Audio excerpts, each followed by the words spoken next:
Thank you. The motion is to adopt Proposal 3. I have a second from Delaware. Discussion to the motion to adopt Proposal 3.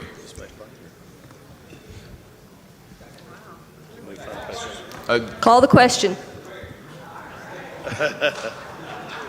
Call the question.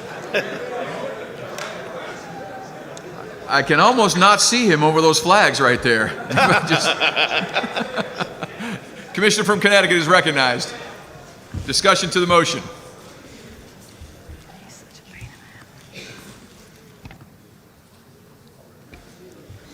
Thank you very much, Mr. President.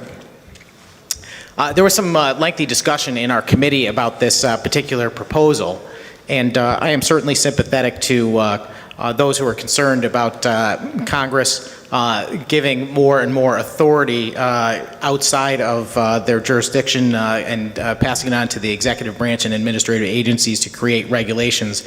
And sometimes those are things that they can distance themselves from, but yet still have an effect. And further still, sometimes the executive will take the original intent of legislation and turn it into something else via regulation. So those are certainly concerns that I share.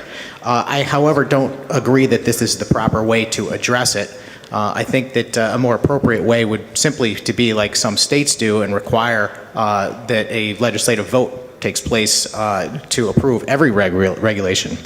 My greater concern, and the reason why I'm standing, is not so much about that debate, but rather about the wording of this particular amendment proposal, and my concern that it can be used by a small minority to gum up the works or create leverage to obtain any kind of congressional action. My concern is where it says, upon the transmittal of opposition, which would be coming from a mere 25% of the members, you have an immediate vacation of a rule. So you can have a majority pass a law which requires a regulation to be adopted, and that regulation could be adopted in good faith to the law, but yet the minority still, if they could come up with 25%, could stop that immediately and require a vote to occur. I just think it could be used in ways that are way beyond what's been conceived in the discussion in the committee, and I would advise caution moving forward. Thank you, Mr. President. Thank you, Commissioner. Let me go to the Commissioner from Ohio.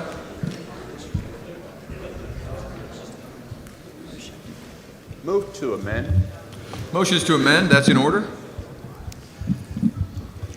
To delete upon the transmittal of opposition if Congress. And then the entire. And then the entirety after that. So from upon transmittal to the balance of the article, is that correct? So the last 4 lines? That is correct. So the motion is to delete the last 4 lines, well, on my printed version. So upon transmittal, there we go. The motion is made and seconded. Discussion to the motion to amend. If you're standing, it is to discuss the motion to amend. Gentleman from Minnesota is recognized. Thank you, Mr. Chair. This was extremely well debated within the committee with a very vocal minority, and we accessed the support staff in order to draft it most appropriately. And after several iterations, the current language before the amendment was what was decided by the body, and with consultation from staff as the appropriate way to address this. And I would be hesitant to open that can again. Thank you. To the motion to amend, Commissioner from Arizona. Thank you, Mr. President. I rise in opposition amendment to this proposal. I too served on this committee. We discussed this continuously for quite some time, and it was a majority of our committee that believed that the original language was the best to go forward, and I specifically would not like to remove the 180-day provision. And with that, I encourage people to oppose the most recent amendment. Thank you, Commissioner. Commissioner from West Virginia. Thank you, Mr. President. I would rise also in opposition to this particular amendment to the proposal. The Commissioner from Arizona touched on the reason why. I'm not sure that she fully detailed that out, but essentially with this amendment on here, what would happen is it says that Congress, the Senate and the House of Representatives would have to vote to adopt or affirm that regulation, but without a time limit, they could just essentially stall the clock and let it run forever. It could die in committee, et cetera, et cetera. So by putting something in there, it causes Congress to be forced to act or the regulation dies. So I think this negates that purpose and should be rejected because Thank you, of that. Commissioner from Colorado. Thank you, Mr. President. I also am in opposition to this amendment, and the way I would characterize it is this amendment puts the authority in the hands of the leadership of Congress rather than the members of Congress, because in fact they could simply forestall the vote or in some other way prevent it. With the original language that this amendment, of course, takes away, as I'm reading this, the regulation must be voted on by Congress. Hence, the regulation, if ever questioned by a sufficient number of members of Congress, must pass that test to become law. And that is what I see the sense and the reason for Proposal 3. I urge the rejection of the amendment, the adoption of the proposal as originally written. Thank you, Commissioner. Commissioner from Florida. Thank you, Mr. President. I, too, think this amendment is very ill-advised. One of the most obstructive afflictions present in the Congress today is their postponement of action. A former member even told me, he said, you can't get a resolution approving Mother's Day passed up there in less than 6 months. And I think that to delete these words from this very good proposal number 3 is a gross mistake. We need to hold their feet to the fire, and to the point of the sponsor, the sponsor of the amendment. No, never mind, I'll just hush. Thank you, Commissioner. Commissioner from Mississippi, my apologies. I should have come back to you on the amendment. Did you wish to speak to the amendment? Yes, I also rise in opposition to the amendment because it deletes the strength of the original proposal, and what we would have without that second language is that Congress could sit on a proposed regulation for untold amount of time that an agency is proposing, and business and industry in this country needs some stability. They do not need to be hanging in the balance, wondering if Congress is going to act or not act indefinitely on a regulation. They have to spend money and they have to make decisions, and we think 180 days is a timely way for a business and industry in this country to know what's going to happen to them. So I do rise in opposition to this amendment, and I urge proposal of the original. Thank you, Commissioner. Let me come to the Commissioner from Arkansas. Motion is to call the question. Do I hear a second? Second from Georgia. Let me take a vote on whether or not to call the question. Chairs of your delegations to call the question. Oh. This is to call the question. Welcome back to the conventions. I'll come back to you after that. Live simulations. My name is Ken. To call the question, before we take a vote on the motion, I'll come back to you. To call the question. To whether or not, or what happened actually with the line item veto.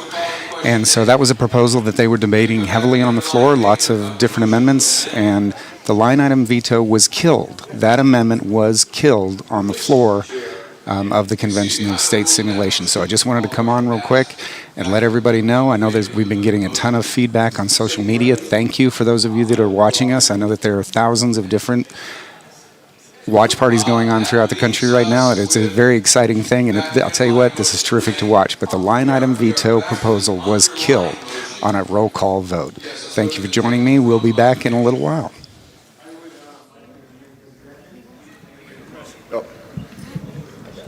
I would like to make an amendment. The first part is I remove the word if, and it says Congress shall vote within 180 days. And then I would remove such regulations would be vacated, because my complaint was with a lot of other people, We don't want Congress sitting on something. So place and simple, Congress shall vote within 180 days. If they fail to, such regulations would be placed in effect. Okay, I'm sorry, if you, I'm not following the motion. Did you get that, Mr. Secretary? Congress shall vote within 180 days. If Congress fails, such regulation will be placed in effect. No. Or enacted.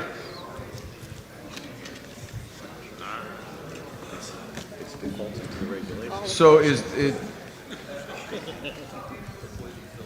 That's a poison pill.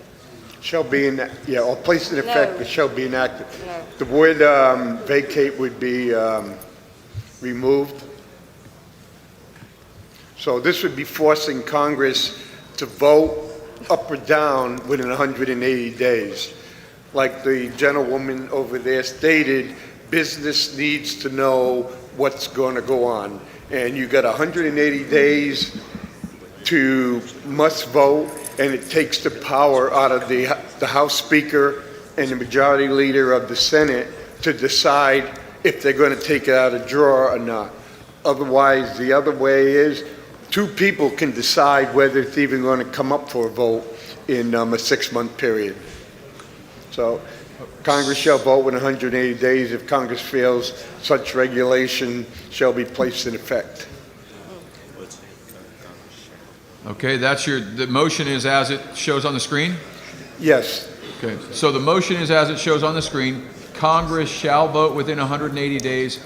If Congress fails, such regulation shall be placed in effect. Is there a second to that motion?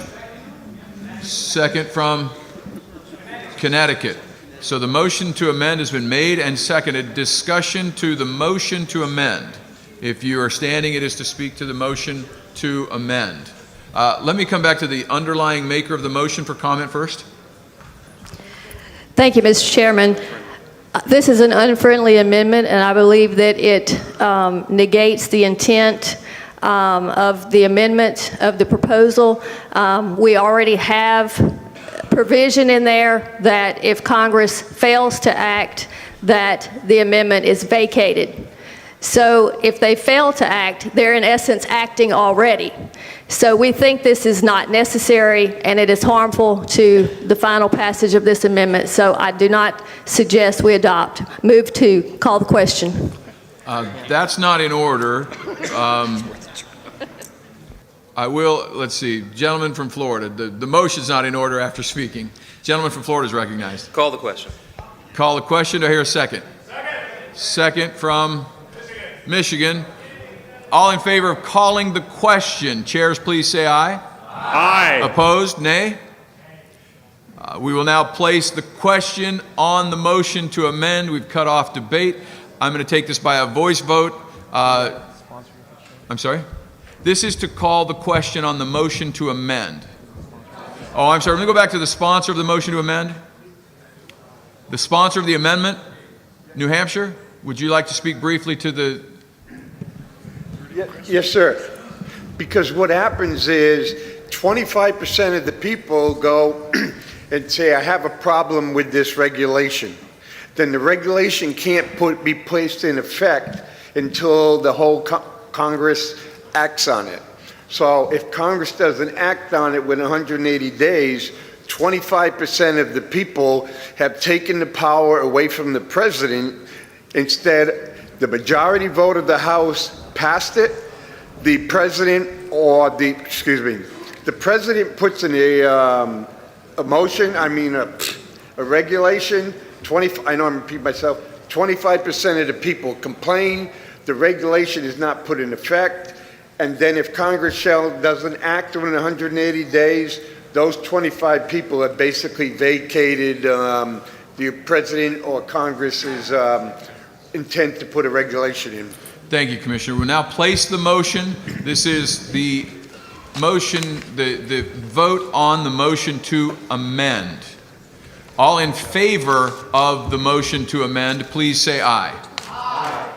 Opposed to the motion to amend, nay. Nay. I'll rule the motion fails. We are back to the underlying... Call the question. You have to recognize. Got to be recognized. Wait, excuse me, I haven't recognized anyone. We're back to the underlying proposal of Commissioner from Arkansas, or I'm sorry, from Alaska. Thank you, Mr. President. I know people are wanting to get out and stuff, but this, sometimes when we go too fast, we forget people are watching. So I just want to be concerned about that. But I keep hearing about this 25%, and we're so concerned, that 25% is going to have control. We have 5 or 10 people sometimes, maybe not that much in the EPA that's making decisions. And I'm telling you right now, they'd love to shut Alaska down. So 25% actually is more people than what we have going for regulations. But we need a check and balance. And we don't need to reward Congress for doing nothing. They already do nothing. That's the whole reason we're here. And Mr. President, I'm not going to make an amendment because I think 180 days is too long, but because I know we are short on time. I'm not going to do that. But, I just want to bring it back because I know everybody has worked hard, but what Congress is allowing to happen as they pass bills and allow regulations to be written on bills that were passed years and years and years ago that are literally shutting our states down. To me, this is one of the most important things, especially for us in Alaska, because we own less than 1% of the land in Alaska. Let me say it again, less than 1%. Well, the action continues on the floor. We have Professor Randy Barnett with us from Georgetown. He's a constitutional law professor. For a constitutional law professor, this has got to be like best vacation of your life or something. I mean, it has been amazing. Yeah, it has been amazing, and I've taken away a lot from this. For one thing, I have a high regard for the skill set of state legislators who know how to comport themselves in a debate, the way they address each other, the way they chair things. They're professional legislators, and they know how to do this. Well, they're statesmen. Yeah. I think that is the word that we need to use to describe them, because there hasn't been. It's been done in a very professional manner. Right. Well, professional is what I mean to stress, that there is a profession of lawmaking. Right. And they are showing the skill. I was a former trial lawyer. I pride myself on my ability to question witnesses. It's a skill set.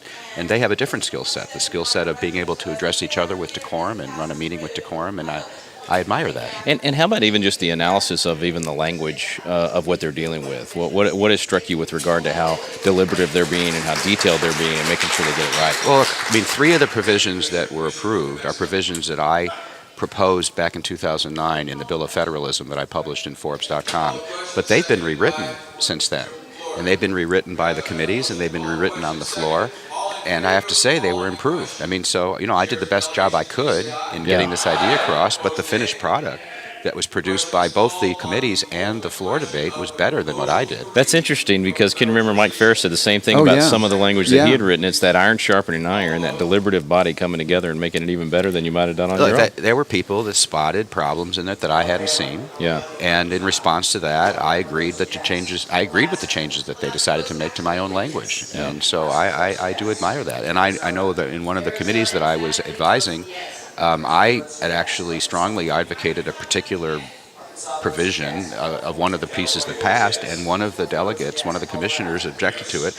And I'll be darned if I wasn't persuaded by her objection. No kidding. I just withdrew my suggestion. Wow. Well, and I think that speaks to the caliber of people that are in this room. And we've been asked on social media over and over again, who are these people and why are they here? And we've answered that over and over again. But we've got representatives, we've got commissioners from all 50 states. The majority of them are elected officials, so they run their own committees back in their own states. Right. And so these are statesmen. These are people that get it. And they understand that the Article 5 process is the way that we fight back against the federal government, the only way that we can do that. And that is ultimately why we're here. But, Professor, I got to ask you, it's got to be surreal to see some of the things you wrote that long ago in 2009 now being debated. It is surreal. It is surreal. I'm happy to say that the 3 of mine that got considered were approved. And then there were a couple that weren't approved. You're batting 1,000, man. Those were not mine. But I actually think, and I think Mark may have made this point earlier, the very fact that this body tabled one and disapproved another, shows that it was a deliberative body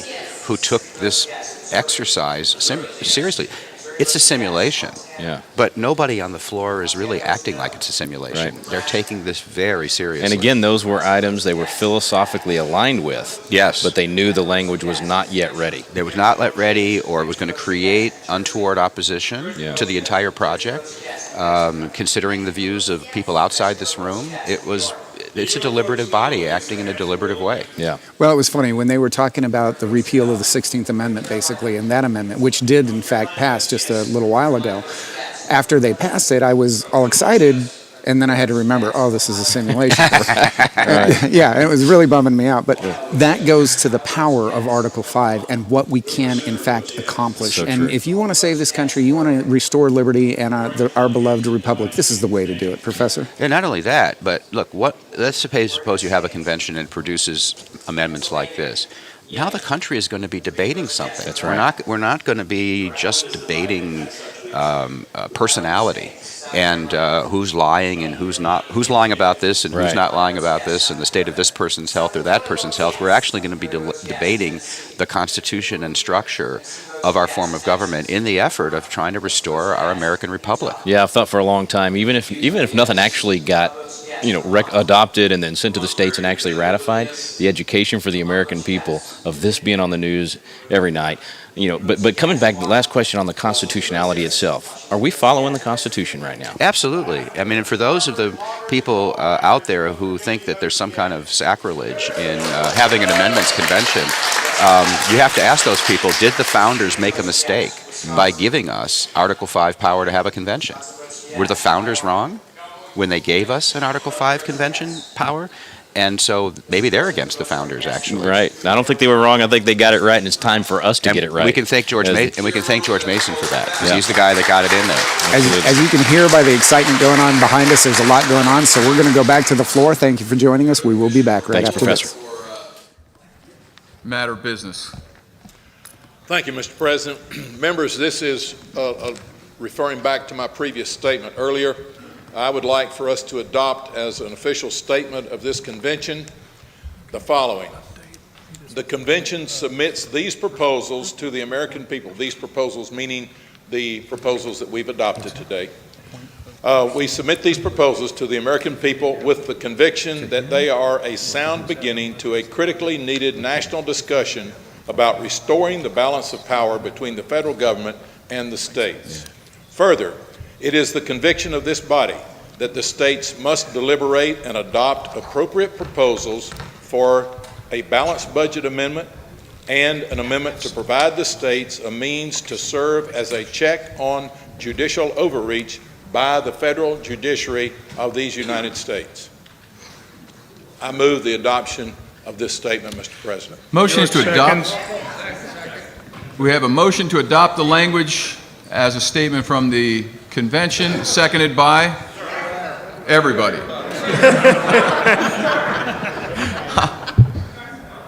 We'll go with New Mexico then. Seconded by New Mexico. Any discussion to the proposal? Seeing none. All in favor, please say aye. Aye. Any opposed? Yes. No. Ohio votes no. Ohio votes no. Sorry you didn't recognize me. I wanted to offer a friendly amendment that included term limits in the resolution. I know the movement, perhaps that's not his favorite topic, but I think term limits was left out. Congressional term limits. We passed that. But it's not in the resolution. We passed that. Oh, okay. I'm sorry. Okay. Misunderstood. Okay, so I'll rule that that passes. And Kansas, we have a motion from, yes, Kansas.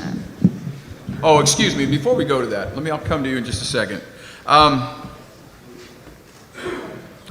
want to just tell you, it has been a distinct honor to sit up here. This is incredible to see what's happening from this vantage point. The energy, the conscientiousness in something that is a mere simulation that you brought to this project.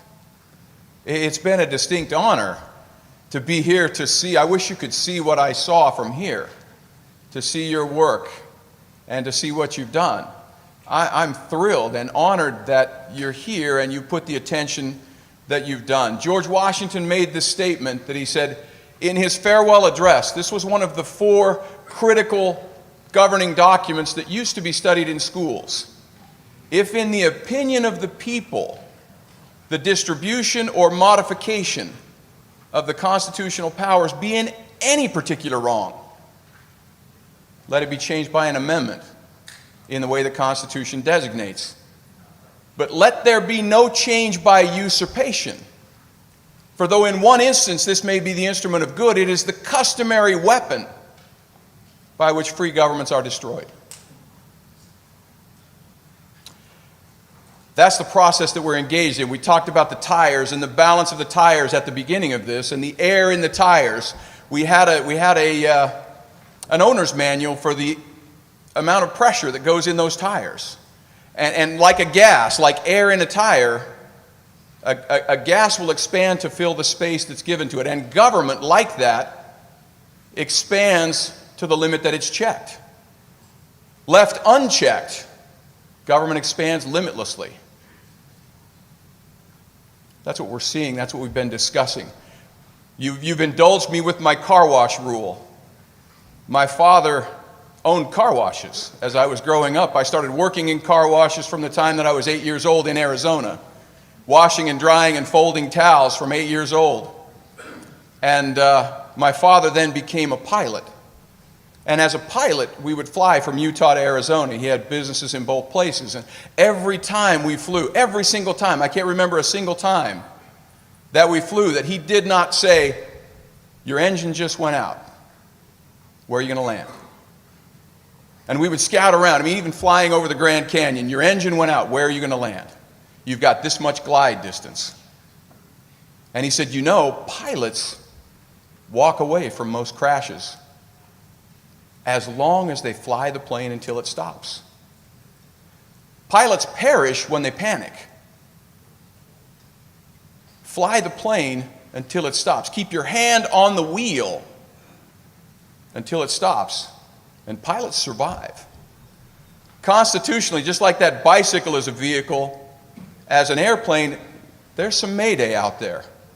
You're here because your people in your states know that there's some mayday signals on many areas that we've discussed, many we didn't have time given the constraints that we have to discuss. Pilots perish when they panic, but thank you for keeping your hands on the wheel. Thank you for flying this plane. Hopefully it never stops. I submit it never will. But we have that instrument in Article 5 to deal with this. I'm so honored to serve with you. I'm so honored to have had this privilege to see this in action. Thank you for your good work. Thank you for what you take back. And now it's time for us to be leaders among leaders. To take this back, take this spirit that we felt, what many of you have discussed as, I asked the question to some of you, what went well in your committees? And it was fun to see the eyes light up and said, we started out, we didn't know where we were going, what we were doing, and then almost like magic, the process brought things together. And that is the beauty of self-governance. That's the beauty of here beginning to exercise again our self-governance muscles, and that's what our system is all about. So thank you, I applaud you, thank you for the work that you've done, and again, I'm honored to this. I will now go to Kansas for one final motion.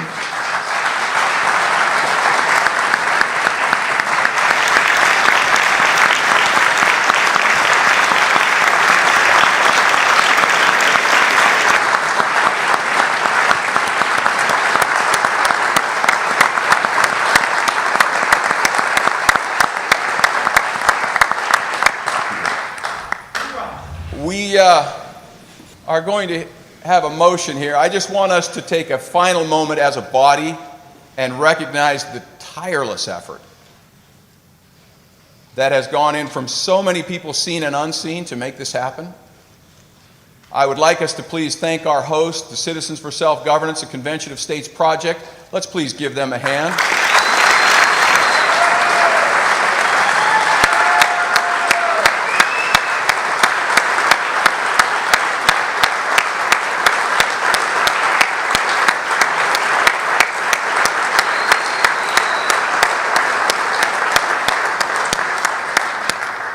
this is indeed a Herculean effort that is writing the history of this moment. We're in a historic place, and we see good people that have stepped up that are writing the history of what we're doing. Thank you so very, very much. I want to go to one final motion from the commissioner from Kansas. I have never seen a motion to reconsider get a standing ovation before. So that's the wrong page, sorry. Mr. Speaker, I'd like to ask for a point of personal privilege for the president of the Citizens for Self-Governance, Mark Meckler, to make some comments to the body. That is in order.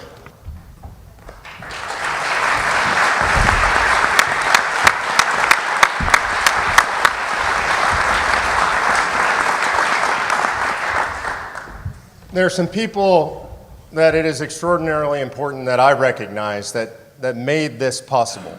And I would ask that you hold your applause, but I am going to specifically recognize some people. And first and foremost in this process, in bringing this body together, I have to recognize Michael Farris. Mike,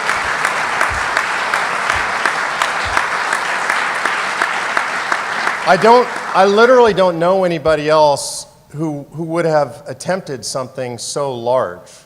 This is the man, if you don't know it, who made sure that he engaged in the fight that made homeschooling legal in America. And as if that weren't enough, right? As if that weren't enough, he then went and founded Patrick Henry College, a great Christian institution educating Christian warriors who go out and fight the fight across this country.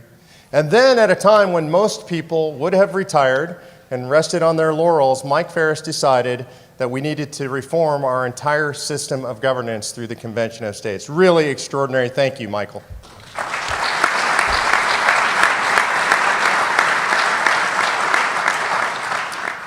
You know, so he conceived this idea years ago, brought it to our organization. It's been an incredible privilege to work with him. But what's most important is the team that came together around the idea. Mike couldn't have done this himself. I certainly couldn't have done it myself. And I have been privileged to work for the last 3 years and certainly leading into this event with the most extraordinary group of people I've ever worked with.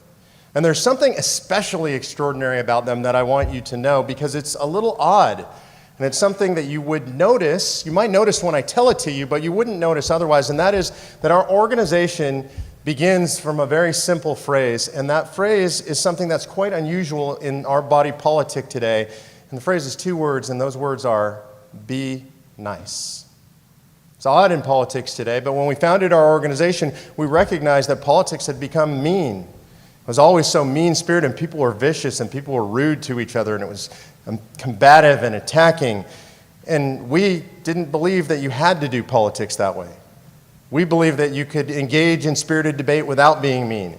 We believe that you didn't have to put the knife in behind people's backs to get things done. We believe you could look them in the eyes and have spirited debate and discussion and even dissent, but always be nice to the people around you. Always be kind to the people around you. So we have assembled a staff nationally that is extraordinary. 28 full-time staffers now, literally hundreds of state-level volunteers, thousands of field volunteers in the state. And the mantra remains in our organization, we don't even have to say it anymore, it's be nice. So there is a staff here that has done everything in their power to make your experience wonderful. And one of the leaders of that staff that I have to point out is Rita Dunaway. The structure and the substance of what you see here today, the way this convention operated so smoothly, there is really a single person who was responsible for that, and that is Rita Dunaway.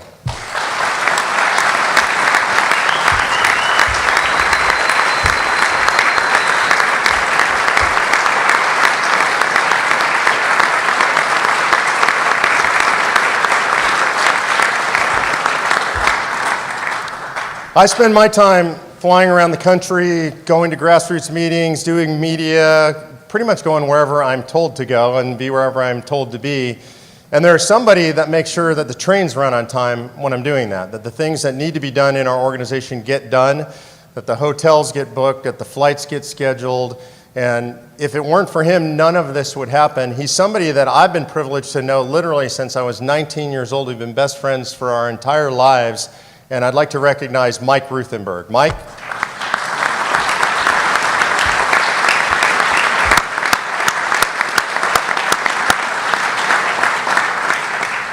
I would be greatly remiss if I didn't recognize the most important person in the room, because she's the one that makes sure everything in my life runs well. And that is my wife, Patty Meckler. And Patty not only is the person who makes sure my life runs well and is always there for me, but she is also the person who makes sure that everything that this organization does, including this conference, gets paid for. There is a reason that we were able to fly so many of you from around the country, to pay for hotel rooms, to pay for all of this. It takes somebody with vision and commitment and drive to be able to put this message out to donors. We now have roughly 70,000 donors across the country, largely because of her efforts. You have to know, if you've ever met her, that I married way up. So please thank my wife, Patty Meckler.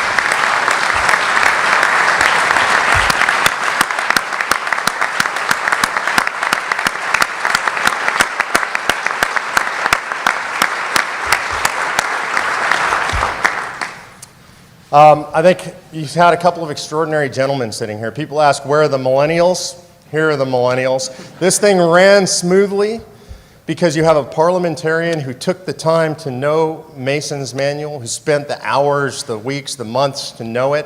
He's participated in other simulations.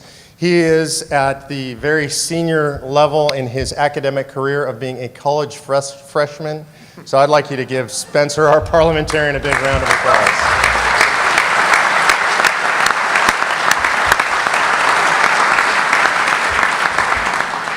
Sitting next to Spencer is a young man who has a wisdom far beyond his years. I think you would agree this thing ran incredibly smoothly. The votes were perfect. Everything was calculated right. Things run on time. We were privileged to hire Robert Kelly straight out of law school, and he's been with us ever since he came out of law school. He is way better than most senior lawyers I know. He makes sure that I don't do anything that gets me in trouble, and it's really an incredible privilege to have him serving as our secretary today, Robert Kelly.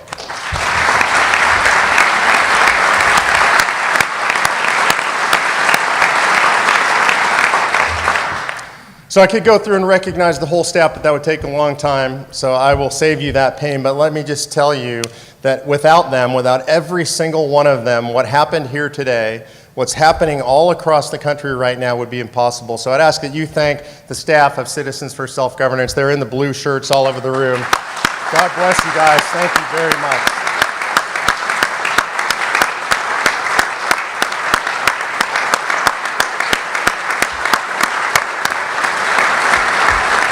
So before I turn the convention back over to Ken, and I appreciate the point of personal privilege that allowed me to do this, I want to thank all of you. A lot of you have come up to me or to other members of our staff and thanked us.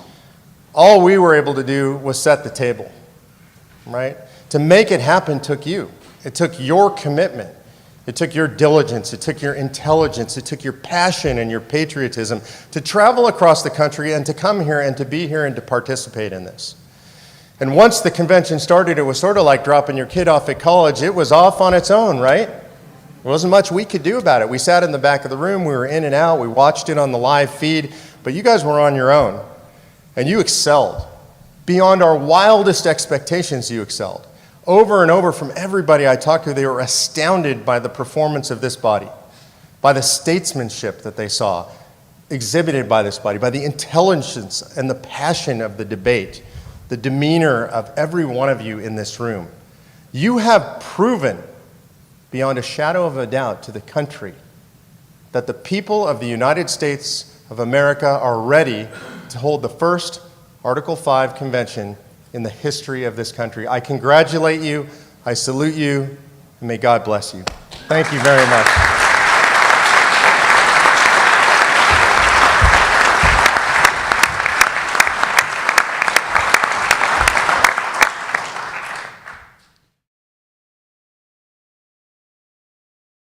The question facing us and facing our fellow countrymen is a two-word question, very simply, who decides?